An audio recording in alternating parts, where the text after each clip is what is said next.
Hello everyone, I am Kutsia Fatima. Today we will discuss very important concept of assessment, that is item difficulty.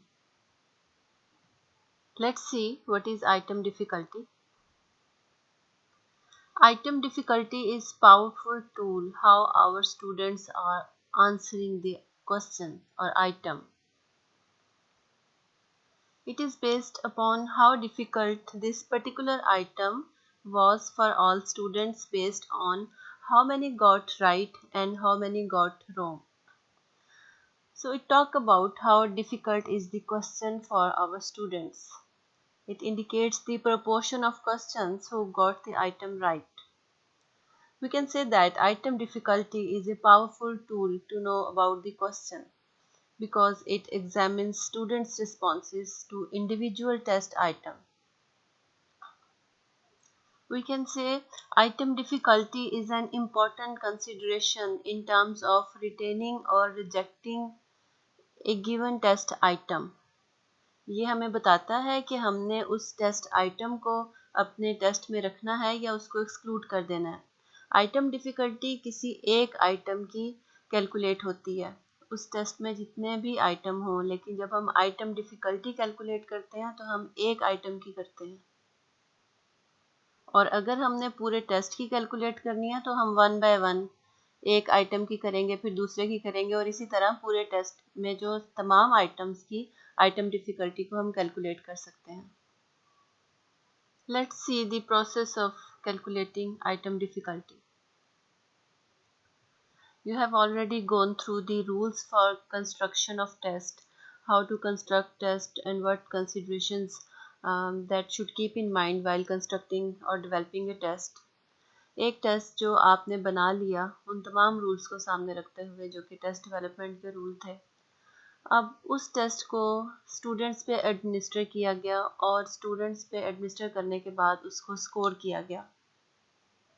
Score करने के बाद first step है arrange the scored answer sheets in scored order from highest to lowest.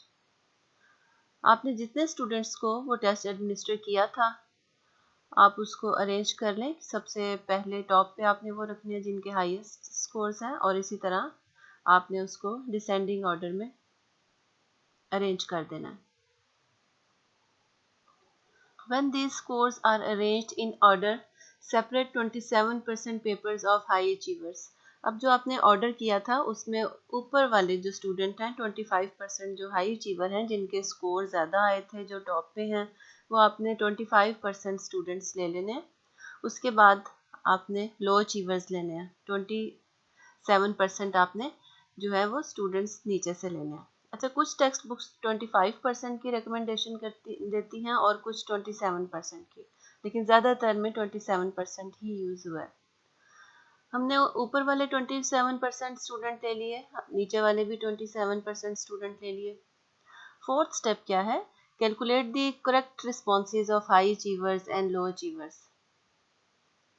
जैसे कि अभी मैंने बात की कि हम ये एक आइटम की आइटम डिफ़िकल्टी को चेक कर रहे हैं, तो उस एक आइटम की डिफ़िकल्टी को चेक करने के लिए अब हमने देखना है कि उस आइटम पर हाई अचीवर्स जो हमने बात की सेकंड स्टेप में 27% जो हाई अचीवर्स हैं वो कहाँ, उन्होंने कितना इसका करेक्ट आंसर दिया, और जो लो अचीवर थे उनमें से कितने लोगों ने उस आइटम का करेक्ट आंसर दिया। तो उसके बाद फार्मूले की बात आ रही है फिफ्थ स्टेप पे, तो हम उसको डायरेक्टली हम फार्मूला भी देखते हैं। उससे पहले मैं आपको एक टेबल दिखाती हूँ। इसमें n जो है 178 है। It means there were 178 students in the class. Item number 12 या आइटम नंबर 1 भी हो सकता था, 3 भी हो सकता था, 10 भी हो सकता था। तो ये आइटम नंबर 12 की बात है। H A high achievers 178 students में 27% जब हम कैलकुलेट करते हैं तो 48 होते हैं। तो हमने ऊपर वाले जो थे वो 48 बच्चे लिए, इसी तरह 48 27% जो है वो हमने नीचे वाले लिए। ठीक है, अब टेबल में आ जाए। A, B, C, D. C is the correct answer. यानी हाई अचीवर जो हमारे पास 48 स्टूडेंट्स थे, वो उनके रिस्पॉन्सेज जो हैं वो इस तरह डिवाइड हो रहे हैं.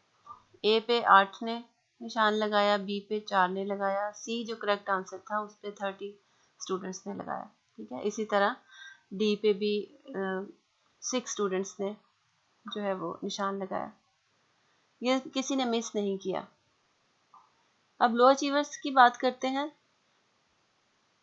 लो अचीवर्स में से ए ऑप्शन पे 11 स्टूडेंट्स ने टिक किया, बी पे 4 ने टिक किया, सी जो करेक्ट आंसर था उस पे 13 ने टिक किया और डी पे 20. यहाँ पे भी किसी ने इस आइटम को ओमिट नहीं किया.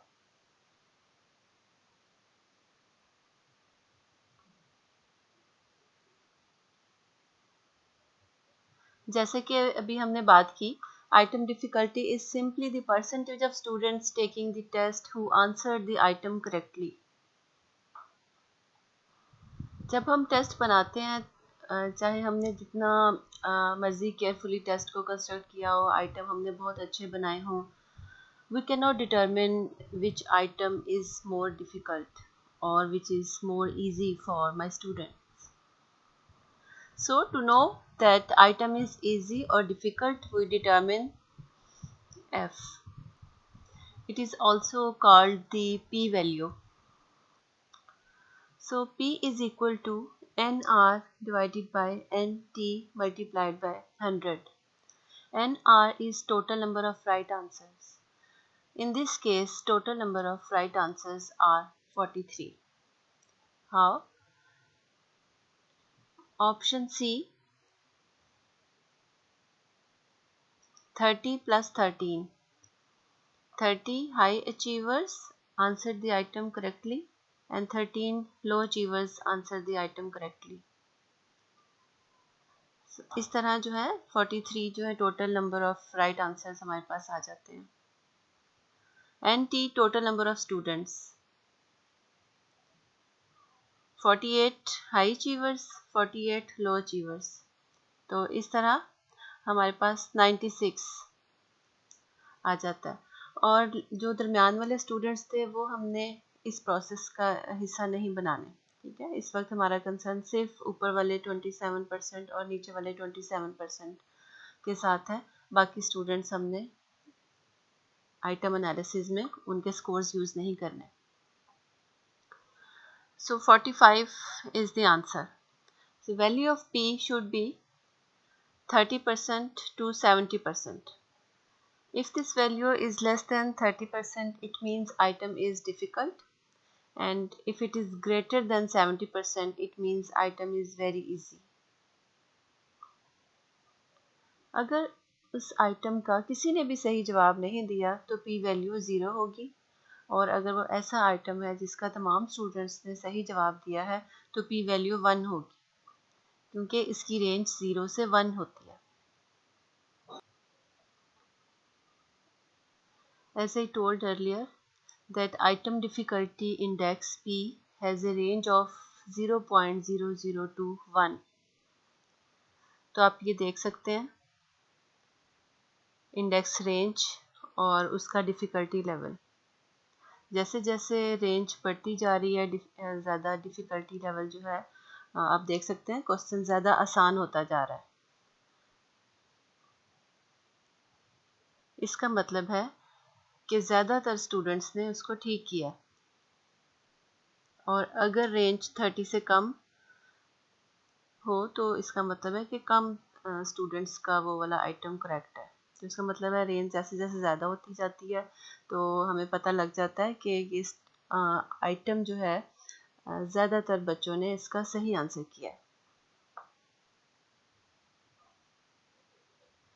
The larger the percentage getting an item right, the easier the item. Thank you very much. In case of any query, you can discuss me in Google Classroom.